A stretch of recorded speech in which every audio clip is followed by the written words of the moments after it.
What's up, Internet?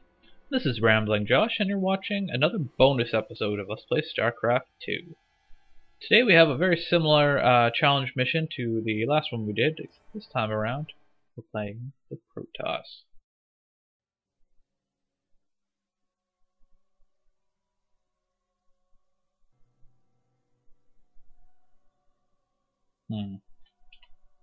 The intro was like bugging out or something, so we're just gonna skip it. He basically says the same thing as last time. So let's see here. We got some Hellions up here, so we're gonna send our Stalkers up there.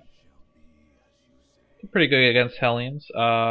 They're considered armored, whereas Hellions do extra damage against light targets, and Zealots are light targets, so they're not very good against Hellions at all.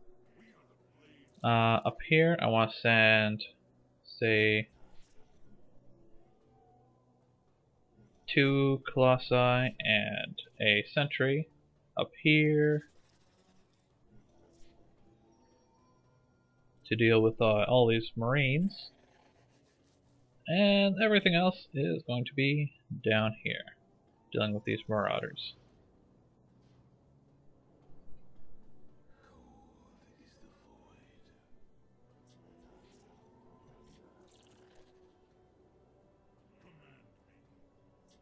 And if it means anything to you, all these units also have all their tech upgrades. So like the Colossus has their extended range, the Zealots have charge, Stalkers have blank, etc. So we're just gonna get this underway. So all we really gotta do is kind of let the Stalkers do the work, and if one of them gets low on health, then we just have to blink them backwards. It's very similar to the moving stuff back that we did in the Terran mission. It forces the Hellions to target a different Stalker. And voila. Oh geez, what are you doing? Now for this one, I got to use some force fields to block this off. And let the Colossus do their work.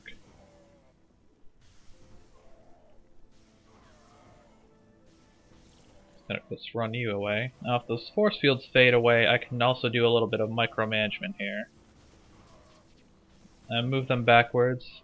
And once the kind of wait time on their attack has expired, just sit still for a sec and let them attack again. No Sentry, you stay out of here. Now at this point we're kind of out of room, but we managed to pull that out just fine. Now here we're just going to kind of wait until the Marauders are inside range of the Colossi, and then go at them with our Zealots.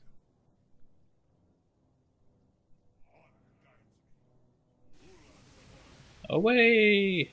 There's not, unfortunately, because Zealots are melee units, there's not a whole lot you can do in terms of microwing them. So you're probably just going to lose one or two of them, basically no matter what you do. Even if you try and pull one back, the Marauders are kind of ranged units, so they're just going to kill it anyways. Most likely. Okay, so this time around we got Thors, we got siege tanks, and we have battle cruisers. So let's bring our carriers up here. Let's bring our Void Rays and our High Templar down here. And let's bring our Immortals up here.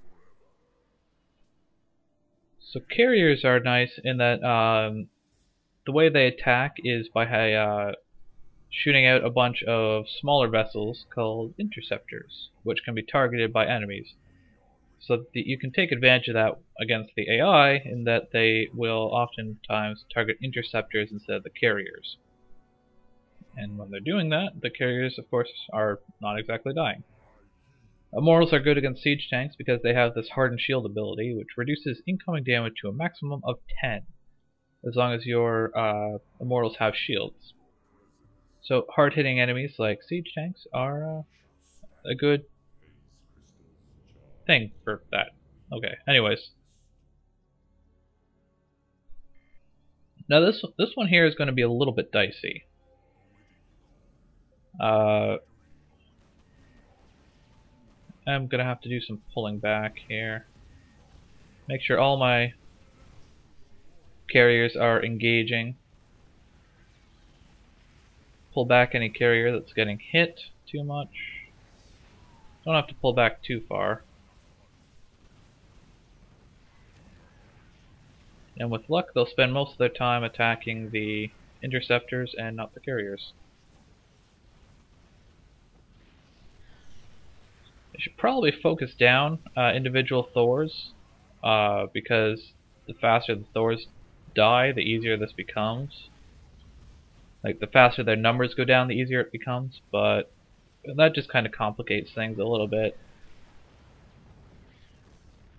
And we pulled that off just fine. Now this one's simple, just press A and move. If one of them gets particularly low on health, probably want to pull it back, because when their shields are gone, they no longer have the hardened shield effect. Oh, I got a little careless there, one of them died. Well, we cleaned that up just fine.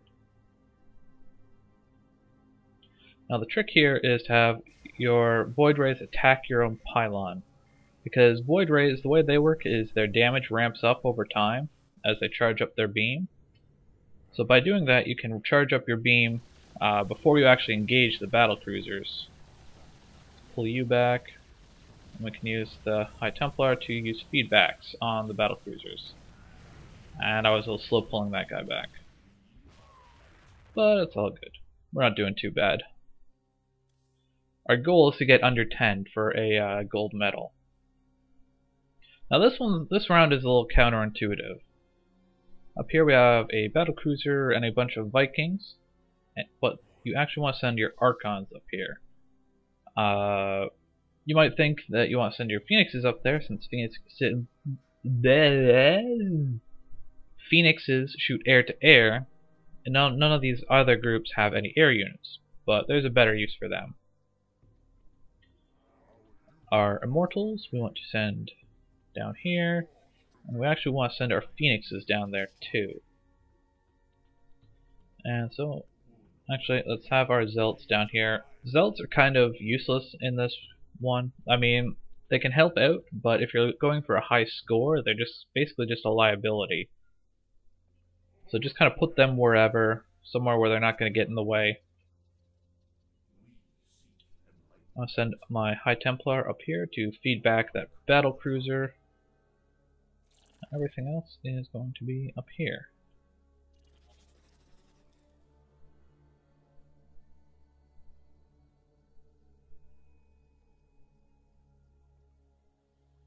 So let's get this party started.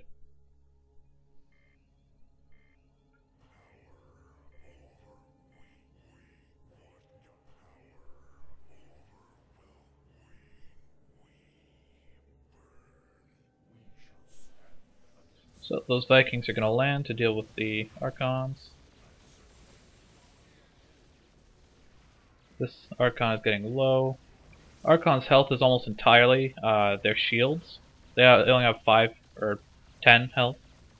So if the blue bar is getting low, you got to pull them back, because the green bar only lasts like a single hit. And as it turned out, I was not actually paying attention as I said that. So just like the one time before, we gotta block this off with force fields.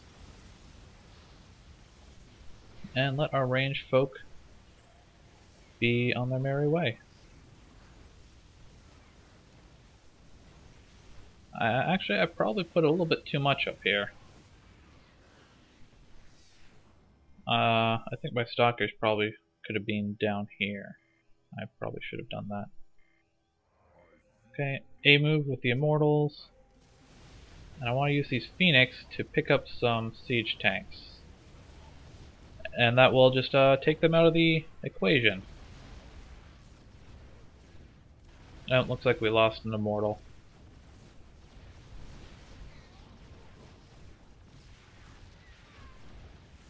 but nonetheless, that didn't go too badly. It's good enough to get the gold, and that's good enough for me. So with that, I end this this bonus episode of Let's Play StarCraft 2. Catch you later.